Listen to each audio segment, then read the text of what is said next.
हरि ओम हरि ओम हरि ओम हरि ओम हरि ओम हरि ओम हरि ओम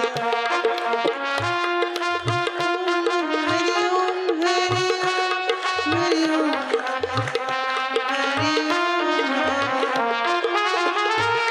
हरि ओम हरि ओम हरि ओम हरि ओम हरि हरि बोल।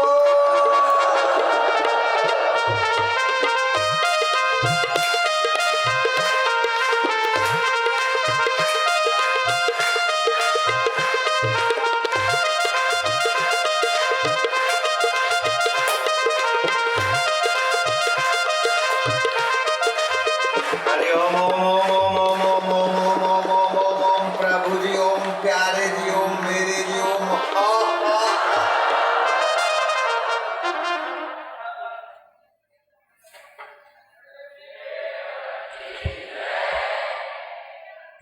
नारायण नारायण नारायण नारायण।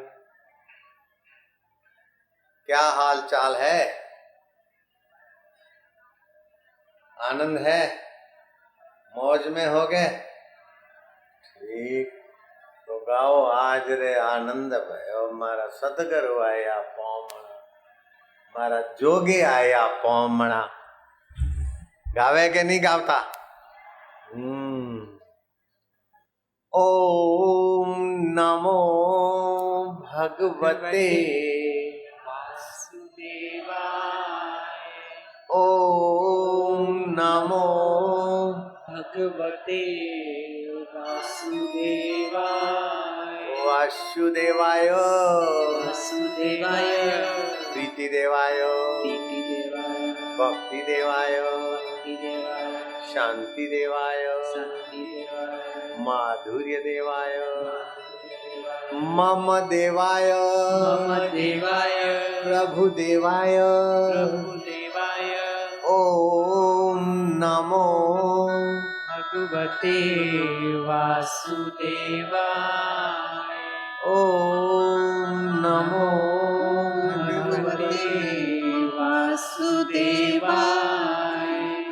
जब ही नाम हृदय धर्यो जब ही नाम हृदय धर्यो भयो पाप को नाश भयो पाप को नाश जैसे चिनगी आग की जैसे चिनगी आग की बड़ी पुराने घास बड़ी पुरानी घास जैसे आग की चिंगारी सूखे घास को जलाकर भस्म कर देती है ऐसी भगवत नाम भगवत शरण भगवत आश्रय दुखों को चिंताओं को पापों को जलाकर भस्म कर देती। दुख चिंता और पाप क्यों होते हैं और कैसे मिटते हैं?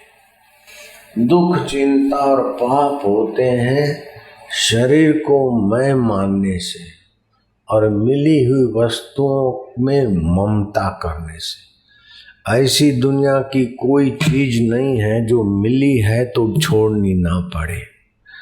और शरीर भी अपना पहले नहीं था, बाद में नहीं रहेगा, अभी भी नहीं के तरफ जा रहा है। परमात्मा पहले अपने थे, अभी हैं, मरने के बाद भी जीवात्मा के साथ चैतन्य परमात्मा रहते हैं। अगर चैतन्य परमात्मा नहीं रहते तो मरने के बाद ये नरक है, ये स्वर्ग है, ऐसा पता जीव को कैसे चलता? तो जो मरने के पहले नहीं था, जन्म के पहले नहीं था, मरने के बाद नहीं रहेगा, उस शरीर को मैं मानते हैं। जो वस्तु पहले नहीं थी, बाद में नहीं रहेगी, उसको मेरी मानते हैं। इससे होती है शरीर में अहंता और वस्तुओं में ममता।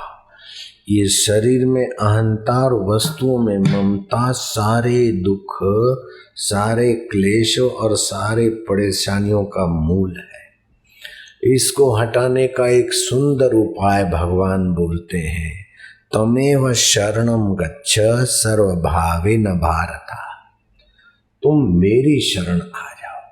अगर सब दुखों से छूटना है और सब सुखों की खान स्वरूप को पाना है तो तुम मेरी शरण आ जाओ। त्वमेव शरणम गच्छ सर्वभावेन भारत तत्प्रसादात् परम शांति। उस प्रसाद से परम शांति मिल जाएगी। स्थान्यम प्राप्यसि शाश्वतम, शाश्वत स्थान की प्राप्ति होगी। कुर्सी शाश्वत नहीं है, बाप बनना भी शाश्वत नहीं है। या तो बेटा छोड़ के चला जाता है या तो बाप छोड़ के चला जाता है। सेठ बनना भी शाश्वत नहीं। अशोक गहलोत मुख्यमंत्री कई बार आए सत्संग, और मैं जयपुर जाता हूँ अथवा निवाई गौशाला में भी वो मेरे ऐसे ही आके 1 घंटा पहले बैठ गए जहाँ प्रोग्राम था। यहाँ उधर के जो कई मंत्री हैं, तो पहले चुनाव में जब थे मुख्यमंत्री तब आए, बीच में मंत्री पद नहीं रहा। हे बोले बाप जी के भगवान की दया हुई के फिर से हो गए, लेकिन वो कब तक? प्रधानमंत्री अटल बिहारी आए और प्रधानमंत्री बन गए, आखिर कब तक? इंद्र का पद भी शाश्वत नहीं तो ऑफिसर का पद कब तक? सेठ और साहूकार का पद कब तक? ये जो भी संसार की चीजें हैं वे अनित्य है। अनित्यानि शरीराणि वैभवो नैव शाश्वत। शरीर अनित्य है और वैभव शाश्वत नहीं। नित्य सन्निहितो मृत्यु, रोज मौत के तरफ जिंदगी जा रही है। कर्तव्यो धर्म संग्रह, कर्तव्य क्या है कि धर्म लाभ कर ले, और धर्म लाभ क्या है कि भगवान को मेरा माने, अपने को आत्मा और आत्मा को मैं माने और परमात्मा को मेरा माने। ऐसा करके जो भी सत्कर्म है, बाहर से सुख अंदर न भरे, लेकिन बाहर के जिससे संपर्क है, जो सुख के सेवा के योग्य, उनसे की सेवा कर ले, बदले में कुछ न चाहे, हो गया धर्म। जब ममता बढ़ती है तो अधर्म हो जाता है, अहंता बढ़ती है तो अधर्म हो जाता है।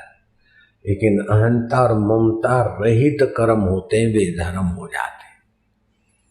उस धर्म से विवेक वैराग्य जगता है और मोक्ष परमात्मा शुद्ध बुद्ध आत्म रूप में हमारे प्रकट भी हो जाते हैं। धर्मते विरति योगते ज्ञाना, धर्म का अनुष्ठान करने से वैराग्य जगेगा कि संसार स्वप्ने जैसा है।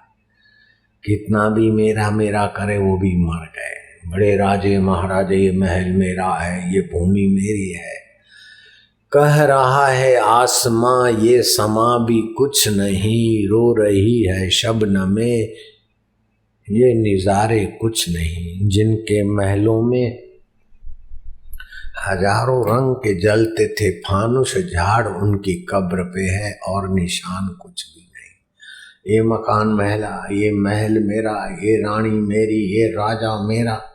अब देखो तो महलों पर होले और कबूतर कहूँ कहूँ कहूँ, कहाँ गए, मर मिट गए। हड्डियां भी पहचानने में नहीं आती, और जिंदे थे तो कैसा चलता, मैं लंकापति रावण। शरीर तो वही का वही पड़ा है, लेकिन अब गीद और सियार ताक रहे इसके सामने। ऐसी कौन सी शक्ति थी जिससे तुम अपने को लंकेश मानते? उस शक्ति का वियोग होने से अब तुम्हारे शव को उठाने वाले दूसरे होंगे, जलाने वाले दूसरे होंगे। वो लंकेश, वही शक्ति रोम रोम में रम रही, इसलिए उसको राम कहते हैं। वही शक्ति ब्रह्मा में, विष्णु में, शिव में है, इसलिए उसको केशव कहते हैं। उसी शक्ति में इंद्रियां आराम पाती और पलती है तो उसे गोपाल कहते हैं। उसी शक्ति से इंद्रियां बाहर का व्यवहार करती है तो उसको गोविंद बोलते हैं। गोविंद बोलो हरि गोपाल बोलो, राधा रमण हरि गोविंद बोलो। वही अच्युत है, शरीर च्युत हो जाता है, मन च्युत हो जाता है, बुद्धि च्युत हो जाती है। भैंस के शरीर में बुद्धि नहीवत हो जाती है, मनुष्य शरीर में बुद्धि विकसित होती है। फिर जैसा संग करो तो ये सब बदलता है, फिर भी जो नहीं बदलता है वो अच्युत है। बचपन की बुद्धि बदल गई, बचपन का शरीर बदल गया, बचपन की सोच समझ बदल गई, लेकिन बचपन को जानने वाला बदला क्या? वही अच्युत परमात्मा है, वही गोविंद है, वही गोपाल है। उस गोविंद के विषय में विचारो, किसी से बात करते हो तो उसकी नाक कैसी है, आंख कैसी है, भाषा कैसी है, ये मत सोचो। वो क्या बोलता है, किसके लिए बोलता है, ये थोड़ा बहुत सोचो। लेकिन वो किसकी सत्ता से बोलता है और किसकी सत्ता से बोलने के बाद रात्रि को आराम पाने जाता है, वो मेरा परमात्मा सत्य है, ऐसा सोचोगे तो आपका धर्म लाभ होने लगेगा, आपकी बुद्धि भगवान में लगेगी। छोटी छोटी चीजों में बुद्धि लगाओगे तो छोटे छोटे जीवन में बर्बादी होती है। बड़े में बड़ी चीज है परमात्मा, परमात्मा में बुद्धि लगाओ। पक्षी पंख फरकाता है, आंख से देखता है, कान से सुनता है, कुछ का कुछ करता है पक्षी, लेकिन पक्षी का हिलना, चालना, बोलना, डुलना किसकी सत्ता से? जिसकी सत्ता से है वो कौन है? बोले वही आत्मदेव परमात्मा है। जिसकी सत्ता से पक्षी की आंख देखती है, मेरी आंख भी उसी की सत्ता से देखती है। वाह प्रभु वाह, गोविंद गोपाल अच्युत। बहु डोड़ा देखा है, सासू यूं करे है। सासू का शरीर अलग है, बहू का अलग है, स्वभाव अलग है, लेकिन सत्ता, गीजर अलग है, फ्रिज अलग है, पंखा अलग है, टीवी अलग है, लाइट अलग है, ट्यूबलाइट अलग है, मोटर पंप अलग है, लेकिन सत्ता बिजली की एक। ऐसे ही अलग अलग आकृतियों में, कीड़ी में तू नानो लागे, हाथी में तू मोटो जो, बण मावत ने माथे बैठो, हाकण वाळो तोरो तू।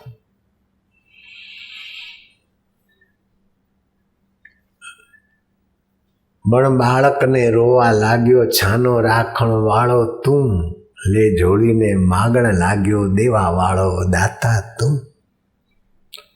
करचोरी ने भागण लाग्यो, पकड़ने वाळो तोरो तू, ऐसो खेल रचो मेरे दाता, जा देखूं वा तोरो तू। जल थल में तू ही विराजे, भूत जंतरे बैठो तू, कत कबीरा सुनो भाई साधु, गुरु भी बन के बैठो तू और चेला भी बन के दिखे तू रो तू, ऐसो खेल रचो मेरे दाता तू रो तू। ओम नमो भगवते वासुदेवा वासुदेवाय प्रीति देवाय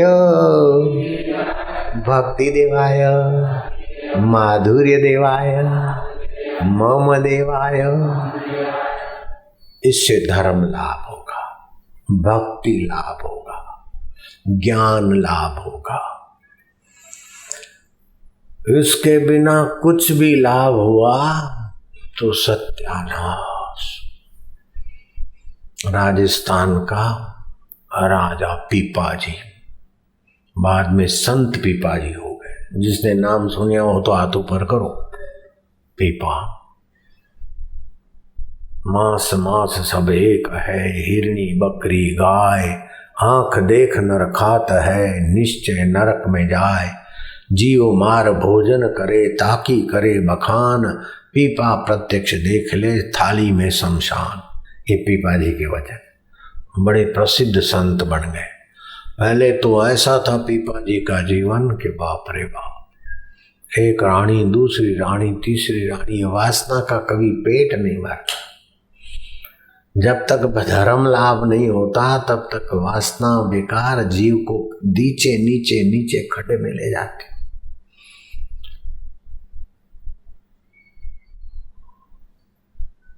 मेड़ता के पास है गंगनौर, नाम सुना है? गंगनौर मेड़ता का वहां उसकी राजगद्दी थी।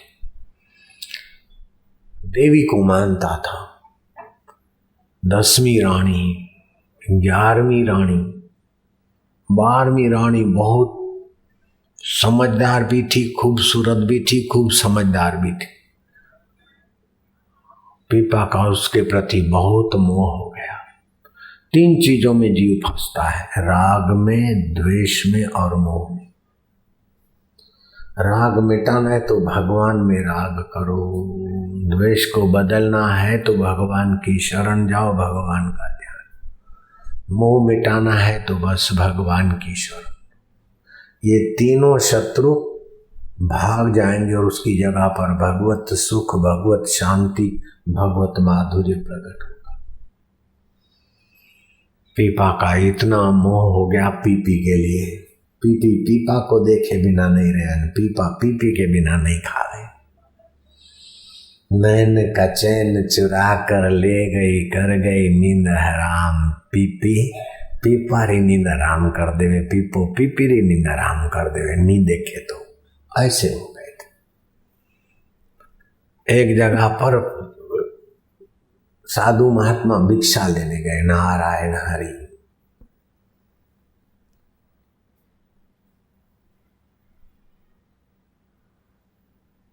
तो अंदर से लड़ाई झगड़े का आवाज आ रहा था। झगड़े पे झगड़े की आवाज आ रही। बाप जी ने खखड़ाया, अरे भाई दरवाजा खोलो, घर में आग लगी है, आग लगी है। बोले बाप जी आग तो नहीं लगी। अरे वो आग फायर ब्रिगेड वाली बुझावे आग वो नहीं है, लेकिन हम लोग बुझावे वो आग है, झगड़े की आग है।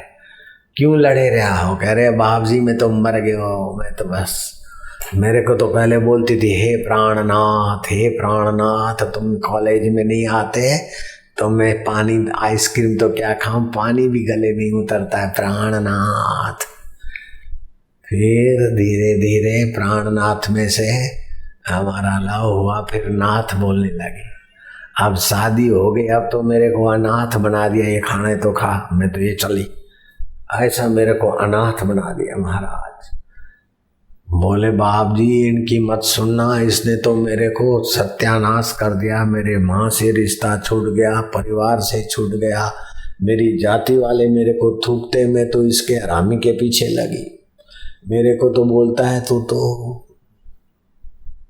चंद्रमुखी है, हे चंद्रमुखी तेरे बिना तो मेरा मन कहीं नहीं लगे, हे चंद्रमुखी बोलता था। शादी हुई फिर मेरे को कभी कभी बोले तू तो सूर्यमुखी है, अभी तो आज बोलता है राण तू तो ज्वालामुखी है, मेरी जिंदगी जला दी। अब शादी के पहले तो एक दूसरे को अमृत जैसे लगते, और फिर संसार में आसक्ति करो तो एक दूसरे के लिए ज्वालामुखी और अनाथ बन जाते। तो दुनिया में कहीं भी ईश्वर के सिवाय कहीं भी प्रीति लगाई तो अंत में दुख दुख दुख है। ज्यादा प्रीति किया तो जल्दी दुख आएगा, कम प्रीति किया तो देर से दुख आएगा। लेकिन जो प्रीति भगवान से करनी है वो प्रीति अगर संसार में किया, बेटे में, बेटी में, पत्नी में, पति में, अपने शरीर में, हाँ पति पत्नी का एक दूसरे का मंगल चाहो, लेकिन उनके शरीर में आसक्ति नहीं, अपने शरीर में भी आसक्ति मत करो, ये तो छोड़ देने वाला है। मत कर रे गर्व गुमान, गुलाबी रंग उड़ी जावे लो रे, फीको पड़ी जावे गो, माटी में मली जावे गो। काई रे लायो भाया, काई ले जावे गो, धन जोबन थारा जोर जवानी, अठे मिली जावे गो, वीरा पासो नहीं आवे गो, माटी में मली जावे गो। मत कर रे गर्व गुमान, गुलाबी रंग छुटी जावे गो। तो शरीर की अहंता छोड़ दें और वस्तुओं में ममता छोड़ दें तो धर्म लाभ और ईश्वर लाभ होगा। और शरीर में अहंता किया, वस्तुओं में ममता की, तो जो छूट जाने वाले उसको मेरी मानने में क्या बहादुरी है। जो छूट जाने वाला है उसको मैं मानने में क्या बुद्धिमानी है। तो शरीर छूट जाने वाला है उसको तो मैं मानते, वस्तु छूट जाने वाली उसको मेरी मानते, तो क्या अकल है। पढ़ लिख के भी वही तो अकल किया। तो पढ़ लिखने के बाद भी दुख तो नहीं मिटा, तो पढ़ा लिखा तो क्या हुआ, पढ़ लिख के भी दुख नहीं मिटा, पढ़ लिख के भी चिंता नहीं मिटी। कबीर जी तो बोलते हैं अगर सतगुरु नहीं है तो पढ़ा लिखा और परेशान है। सामान्य आदमी को तो आदि दैविक आदि भौतिक अध्यात्म 3 ताप होते, पढ़े लिखे को 4 और 7 ताप हो जाते। अपने से बड़े को देखकर सुकड़ेगा, बराबरी वाले से ईर्ष्या करेगा, नीचे वाले के आगे अहम करेगा, और ये मेरा छूट न जाए उसका भय बना रहेगा। नौकरी न चली जाए, इज्जत न चली जाए, फलाना न चली जाए। आखिर कितना भी भय रहेगा, लेकिन एक दिन नौकरी भी जाएगी, बूढ़ा होगा तो। अब शमशान में इज्जत क्या रही? तुम्हारी हड्डियां भी घर में नहीं आने देंगे। इससे बड़ी बेइज्जती क्या है? घर तुमने बनाया और तुम्हारी हड्डियों को कोई छू ले तो स्नान किए बिना वो शुद्ध नहीं होगा। इससे बड़ा अपमान क्या हो सकता है? इज्जत मेरी बनी रहे, नौकरी मेरी बनी रहे, दुकान मेरा बना रहे, लेकिन शमशान सब चौपट कर लेगा। शमशान सब चौपट कर ले, उसके पहले ज्ञान के द्वारा सबको चौपट समझ के जिसका सब है उसको अपना मान ले और अपने को उसका मान ले, तेरा बेड़ा पार हो जाएगा। तो पीपा पीपी तो मेरी पीपी है। पीपी शास्त्र में नहीं लिखा, मैं मजाक ही नाम रखा, उसका नाम था सीता। तो पीपा पीपी के बिना ना रहे और पीपी पीपा के बिना ना रहे। माता जी को मानते थे मंत्री लोगों को, आके ये माता जी को तो मानते, लेकिन जब तक जागृत संत पुरुष का सत्संग नहीं होता तब तक देवी देवता मंदिरों में जाने के बाद भी विकार नहीं छूटते, अहंकार नहीं छूटता, ममता नहीं छूटती। मंदिर के देवता तो मनुष्य ने बनाए, पत्थर को छीने हथौड़े ठोक ठोक के मूर्ति बनाई मनुष्य ने। आखा भगत कहता है सजीव ने निर्जीव ने घड़ियो, सजीवाए निर्जीव निर्जीव रे घड़ियो, पाछे एने कह के मने काई दे, आखो थाने ई पूछे के थारी एक आंख फूटी है के बे है। सजीव जीव तू तो निर्जीव को बनाया और फिर तू ही भीख मांगे के ए दे दे ए दे दे। भगवान की भावना करने के लिए मूर्ति का दर्शन एकाग्रता के लिए अच्छा है, लेकिन तू ए दे दे ओ दे दे, मेरा ए कर दे मेरा ओ कर दे, तो भगवान को बिठाया कि नौकर को बिठाया? नारायण। और जो मांगने वाला आदमी अच्छा लगता है कि देने वाला आदमी अच्छा लगता है? मांगने वाला आदमी अच्छा लगता है कि प्रेम करने वाला आदमी अच्छा? भगवान को प्रेम करोगे, भगवान आप आदि नारायण है, ये तो आपकी प्रतिमा है। आप शालिग्राम दिखते हैं लेकिन सर्वव्यापक है, विभु है, चैतन्य है। ओम नमो भगवते वासुदेवाय। ध्यानावस्थित गतेन मनसा पश्यन्ति यं योगिनः यस्यान्तं विदुसुरासुरगणा देवाय तस्मै नमः। नमो नमः। शांताकारं भुजगशयनं पद्मनाभं सुरेश्वरम आदि आदि प्रार्थना करो। चतुर्मास में आप देवशयनी एकादशी से प्रबोधनी एकादशी तक क्षीर सागर में शांति में आत्म क्षीर सागर में रहते। क्षीर सागर में रहने से जल का प्रभाव बढ़ जाता है, और उस चतुर्मास में जो लोग जलाशय में स्नान करते हैं उनका पुण्य सत्व और धर्म लाभ होने लगता है। अगर गंगा यमुना नदी या तालाब में स्नान करने जैसा वातावरण नहीं तो घर में एक बाल्टी भर लिया और उसमें जव और तिल का थोड़ा चूरा डाल दिया, बेली पत्ता डाल दिया, गंगे यमुने चहर करके एक लोटा माथे चढ़ावे, तीर्थ में स्नान करने का फल मिलेगा चतुर्मास में। भूमि पे शयन करे तो चतुर्मास में तपस्या हो जाएगी, धर्म लाभ होगा। चतुर्मास में पति पत्नी का संपर्क न करे, ब्रह्मचर्य पाले, आयुष्य लंबी होगी, आरोग्य होगा।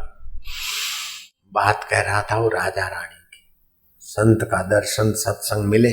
मंत्री ने बोला कि काशी से संत आए, संत का सत्संग सुनना, कीर्तन सुनना बड़ा भाग्य की बात है। ऐसे करके सराहना किया तो बोले संतों को बुलाओ राजमहल में, रात्रि को भजन मंडली हो गए। भजन मंडली में पीपा भी बैठा, पीपी भी बैठे और मजवाइयो झूमे। दूसरे दिन भी रखो, तीसरे दिन भी रखो, रोज भगवान का नाम उच्चारण करे, संत का दर्शन करे, तो पाप मिटे, श्रद्धा हुई थोड़ी। संतों ने देखा कि इनमें श्रद्धा तो है, लेकिन मूर्ति में श्रद्धा है उतनी जागृत संत में, और मूर्ति में श्रद्धा है और एक दूसरे के हाड़ मास में मोह है, तो सत्यानाश है। अरे भगवान इतनी भक्ति करते हैं तो इनकी श्रद्धा संतों में लगा दे और उनके अंदर का ज्ञान प्रकाशित हो।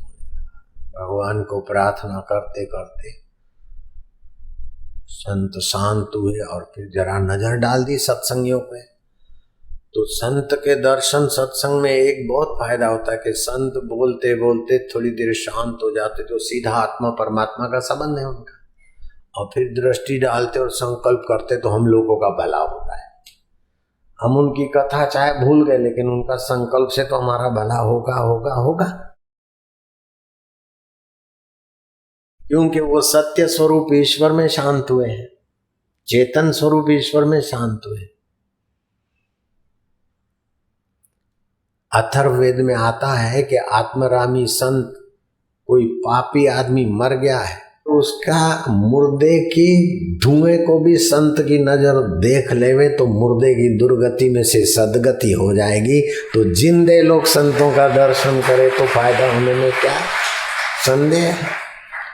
तीर्थ नाए एक फल, संत मिले फल चार, सतगुरु मिले अनंत फल, कहत कबीर विचार। यह तन विष की बेलरी, गुरु अमृत की खान, सिर दीजे सतगुरु मिले तो भी सस्ता जान। संतों ने प्रार्थना की और पीपा को रात को स्वप्न आया कि कोई भयंकर जमदूत सीता को पकड़ के ले जा रहे और मेरे पर भी यम पास डाला। अरे मर गया मर गया मर गया,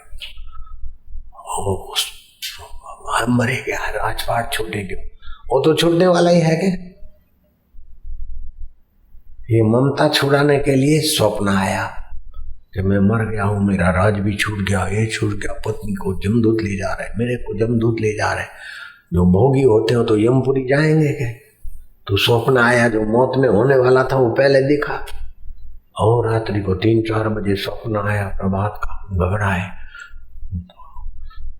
सीता बोले मैं तो बहुत दुखी हूं, मैं तो अरे मेरे को भी वही स्वप्न आया, जल्दी स्नान करो मंदिर में जाए। माता जी के पास गए प्रभात को, तो अंदर मंदिर में से आवाज आया कि संतों के शरण जाओ, मैं तो पत्थर की मूर्ति हूं, मेरे पास क्या रखा है। मेरे पास आने का फल यही है कि संतों के पास जाओ और अंतरात्मा का सत्संग मिले, ज्ञान मिले। मेरे मंदिर में आने का फल यही है कि हृदय मंदिर में ले जाने वाला संत का सत्संग मिल जाए।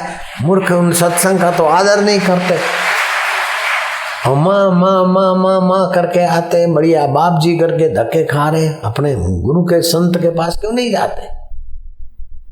जो जन्मों का अंत कर दे, पाप का अंत कर दे, अज्ञान का अंत कर दे, चिंता का अंत कर दे, दुखों का अंत कर दे, उनको बोलते संत। ऐसे संत के पास क्यों नहीं जाते। जो आज्ञा आए संतों के पास के बाप जी आप अभी रहो और हमको मंत्र दीक्षा दो। और अरे बोले हम तो भाई कीर्तन करने वाले, भजन मंडली वाले हैं और कथाकार हैं। संत तो रामानंद स्वामी हैं, हम उन्हीं के शिष्य हैं, धर्म प्रचार के लिए हमको भेजा है। तुम तो रामानंद स्वामी जी के चरणों में आओगे तभी तुम्हें दीक्षा मिलेगी। संत तो 1-2 दिन रहे, विदाई लिया। आप तो पीपा जी के कदे आवे, वो दिन कदे आवेगा, गुरु महाराज के पास ते जाऊंगा। दिन बीता, सप्ताह, महीने बीते, अब तो पीपा गए काशी, राजा काशी गए गुरु जी से दीक्षा लेना। तो हाथी, घोड़ा, रथ, पैदल, रानी सीता तो साथ में चले, तो दासियां भी चले। रामानंद स्वामी गंगा जी से स्नान करके आ रहे थे। बोले इतना सारा मेला किसका है। बोले वो राजस्थान का राजा, राजस्थान का राणा आया है, आप दर्शन करें। अरे राणा री कटे जरूर रहे, भगा दो उनको। हाथी, घोड़े, ये ऊंट, वे दासियां, दास, मेरा आश्रम है कि इनका राजसी जगह बनाएंगे। दरवाजा बंद कर दो, मुख्य दरवाजा। उनको बोलो जो तुम्हारा स्वागत करे, जिसकी नज़र तुम्हारे पैसे पे सत्ता पे है, ऐसे कोई मठ मंदिर में जाओ और मोहन भोग लगाओ, बाल भोग लगाओ, जरा घंटड़ी वंटड़ी बजाओ, उधर जाओ, इधर कोई जरूरत नहीं है। हाँ, वो तो समझते थे घंटड़ियाँ बजाने वाले तो हमारे वहाँ राजस्थान में भी बहुत है क्या। अब तो सच्चे संत के चरण में आया हूँ। तो बोले राजवी ठाठ माठ से गुरु महाराज बोलते तुम अधिकारी नहीं। अरे बात तो सच्ची है।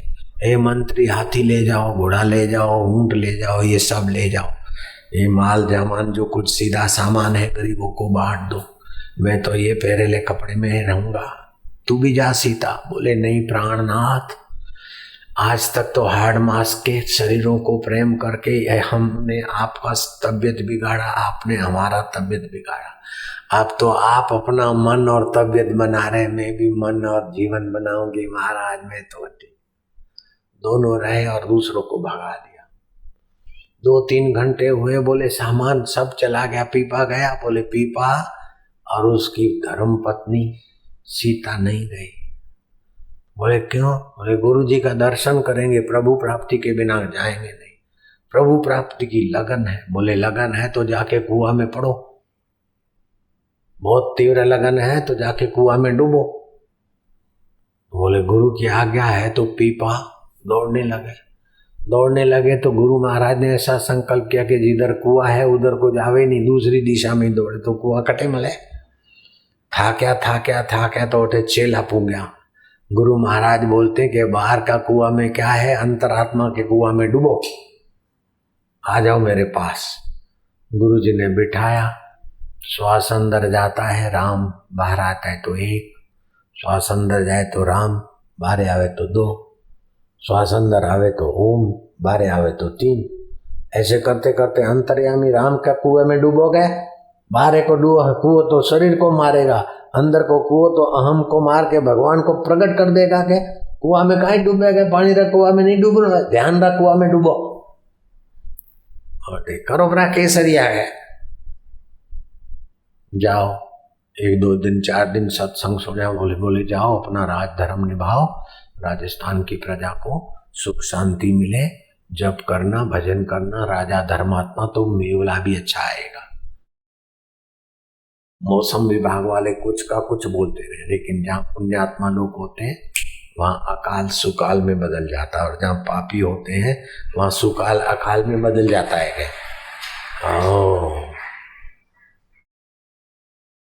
तुम जाओ, प्रजा का पालन करना और सुबह जल्दी उठना, ऐसे ऐसे जप करना, ऐसे सुमरण करना, ये शरीर मैं हूँ ये भूल मत करना। और राज मेरा है, गंगनौर का मैं राजा हूँ।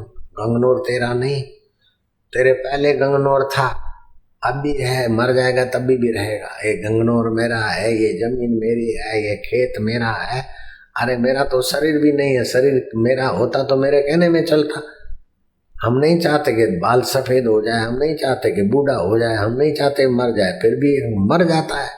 तो शरीर अपना नहीं है तो खेत अपना कब तक रहेगा। ये जमीन मेरी है, मेरी ये जमीन हस्ती के तेरे जैसे तो कितने आए और चले गए। अब तो वापस तो लौटे, लेकिन तन बदला, मन बदला, बुद्धि बदली, जीवन बदला। पीपा को संसार सपने जैसा लगता है, असार है संसार, विकारी सुख जैसा। सीता में पहले काम विकार जगता था, सीता को अब मैं पीपी नहीं बोलता हूँ, अब सीता बोलता हूँ। पहले पीपा पीपीरी जोड़ी थी, अब सीता की और भगत राज की जोड़ी हो गई।